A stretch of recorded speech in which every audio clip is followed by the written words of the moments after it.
दोस्तों, जब लीड्स के हेडिंग्ले मैदान पर चौथे दिन का खेल शुरू हुआ तो शायद ही किसी को अंदाजा रहा हो कि भारतीय बल्लेबाज इतिहास रचने जा रहे हैं। केएल राहुल और ऋषभ पंत की जोड़ी ने इंग्लैंड के गेंदबाजों की रीढ़ तोड़ दी।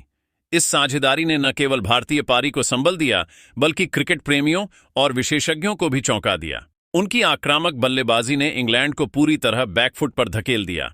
इस यादगार प्रदर्शन पर दिग्गजों की प्रतिक्रियाएं भी आना तय था। पूरी कहानी जानने के लिए वीडियो को अंत तक जरूर देखें और अगर आप भी राहुल पंत के फैन हैं तो इस वीडियो को लाइक करना मत भूलिए। दिन की शुरुआत उस वक्त हुई जब सूरज की पहली किरणें हेडिंग्ले की हरियाली पर पड़ीं। भारत ने 2 विकेट के नुकसान पर 90 रन से आगे खेलना शुरू किया। क्रीज पर कप्तान शुभमन गिल और अनुभवी केएल राहुल मौजूद थे। भारतीय फैंस को उम्मीद थी कि यह साझेदारी टीम को मजबूत स्थिति में पहुंचाएगी, लेकिन जैसे ही पहला ओवर शुरू हुआ, ब्राइडन कार्ड्स की एक तेज और भीतर आती गेंद ने शुभमन गिल की गिल्लियां उड़ा दीं। उन्होंने कट खेलने की कोशिश की, लेकिन गेंद अंदरूनी किनारे से लगकर सीधे स्टंप्स में जा समाई। गिल केवल 8 रन बनाकर लौटे। इसके बाद मैदान पर उतरे ऋषभ पंत। आते ही उन्होंने अपने चिर परिचित अंदाज में पहला आक्रामक संकेत दिया। क्रिस वॉक्स की गेंद पर दूसरी ही गेंद को कवर के ऊपर से चौके के लिए भेज दिया। इसके बाद राहुल और पंत ने संयम और सूझबूझ के साथ पिच को समझा और टिक कर खेलना शुरू किया। राहुल ने 88 गेंदों में अपने टेस्ट करियर की 18वीं अर्धशतक पूरी की। यह पारी उनके सबसे संयमित प्रयासों में गिनी जा सकती है। वहीं पंत ने भी इंग्लिश गेंदबाजों को कड़ा जवाब दिया। पिच कठिन हो चुकी थी, लेकिन दोनों ने डट कर सामना किया। इसी दौरान ब्राइडन कार्ड्स की एक बाउंसर राहुल के दस्तानों से लगकर स्लिप और गली के बीच गिरी, लेकिन बेन डकेट कैच नहीं ले सके। राहुल को जीवनदान मिला और उन्होंने उसका पूरा फायदा उठाया। स्कोर धीरे धीरे पहले 100 और फिर 150 के पार पहुंचा। पहले सेशन के अंत में भारत का स्कोर था 152 रन बिना किसी और नुकसान के। राहुल 62 और पंत 31 रन बनाकर नाबाद थे। दूसरे सत्र में तो मानो खेल की दिशा ही बदल गई।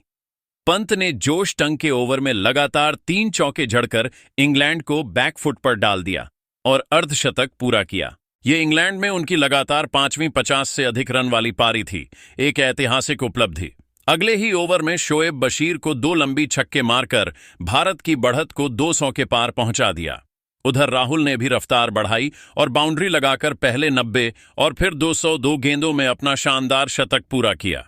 उन्होंने हेलमेट पर भारत का लोगो चूमा, बल्ला उठाया और पंत से गले मिले। ये इंग्लैंड की जमीन पर उनका तीसरा टेस्ट शतक था, जिससे उन्होंने द्रविड़, गावस्कर और शास्त्री जैसे दिग्गजों को पीछे छोड़ा। इसके तुरंत बाद पंत ने भी तेजी से रन बटोरे और 90 के पार पहुंचे। जल्द ही उन्होंने भी अपना शतक पूरा कर लिया और इंग्लैंड में एक ही मैच में 2 शतक जड़ने वाले पहले भारतीय बल्लेबाज बन गए। पंत ने इसके बाद आक्रामक खेल जारी रखा, लेकिन अंततः 118 रन बनाकर आउट हो गए। राहुल और पंत के बीच 195 रनों की भागीदारी हुई। इस साझेदारी ने इंग्लैंड की उम्मीदों पर पानी फेर दिया। भारत की बढ़त 300 के पार पहुंच चुकी थी और अब मैच पर टीम इंडिया की पकड़ मजबूत हो गई थी। ऋषभ पंत की पारी को सिर्फ रन के आंकड़ों में नहीं बांधा जा सकता। उन्होंने जिस तरह से इंग्लैंड की मुश्किल परिस्थितियों में बल्लेबाजी की, वो अपने आप में एक मिसाल है। मैंने कई बार कहा है कि पंत सिर्फ मैच विनर नहीं है, बल्कि वो ऐसे खिलाड़ी हैं जो पूरी दिशा और मानसिकता बदल सकते हैं, विपक्ष की भी और अपनी टीम की भी। इंग्लैंड की पिचें बल्लेबाजों की परीक्षा लेती हैं। स्विंग, सीम और बाउंस सब कुछ था वहां, लेकिन पंत ने इन सभी चुनौतियों का जिस तरह से सामना किया, वो कमाल का था। एक टेस्ट मैच में 2 शतक लगाना, और वो भी तब जब टीम को उनकी सबसे ज्यादा जरूरत हो, बताता है कि वो कितने बड़े मंच के खिलाड़ी हैं। उनकी बल्लेबाजी में सिर्फ आक्रामकता नहीं थी, उसमें सोच, आत्मविश्वास और नियंत्रण था। ऐसे खिलाड़ी रोज नहीं आते। टेस्ट क्रिकेट को ऐसे किरदारों की जरूरत है जो न सिर्फ स्कोर बदलते हैं, बल्कि मैच का स्वभाव भी। पंत ने वही किया, एक कलाकार की तरह। तो वही रिकी पोंटिंग ने कहा कि मैंने क्रिकेट के मैदान पर कई बेहतरीन साझेदारियां देखी हैं, लेकिन राहुल और पंत की जोड़ी ने जो किया, वो आज के युग में बहुत दुर्लभ है। 2 अलग अलग स्टाइल के बल्लेबाज, एक ठहराव का प्रतीक और दूसरा विस्फोटकता का। केएल राहुल की पारी में गजब का धैर्य और क्लास था। उन्होंने एक एंकर की भूमिका निभाई जो साझेदारी को स्थिरता देता है।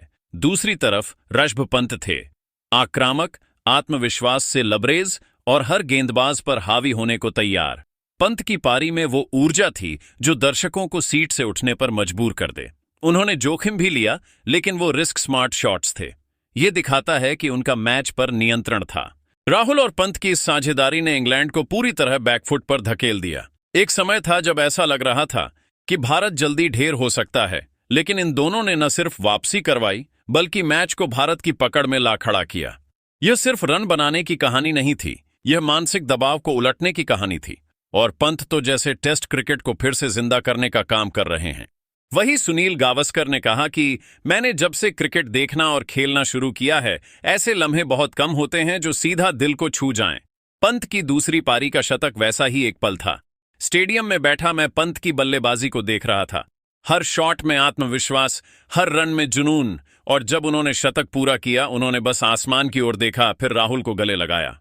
कोई दिखावा नहीं, कोई ड्रामा नहीं, बस एक सादा भावुक सेलिब्रेशन। तभी मैंने मस्ती में स्टैंड से इशारा किया, चलो भाई, अब कार्तव हील कर दो। और पंत ने बस मुस्कुराकर देखा, जैसे कह रहे हों, सर, डबल सेंचुरी के बाद करूंगा। उस एक पल में जो संवाद हमारे बीच बिना बोले हुआ, वह मेरे दिल को छू गया। एक युवा खिलाड़ी जो इतिहास रच रहा है, लेकिन फिर भी सम्मान और सहजता नहीं छोड़ रहा। यही असली भारतीय क्रिकेट की पहचान है, जमीन से जुड़ा रहना, चाहे जितनी ऊंचाई मिल जाए। पंत की यह पारी सिर्फ तकनीक का प्रदर्शन नहीं थी, यह आत्मा से खेला गया शतक था।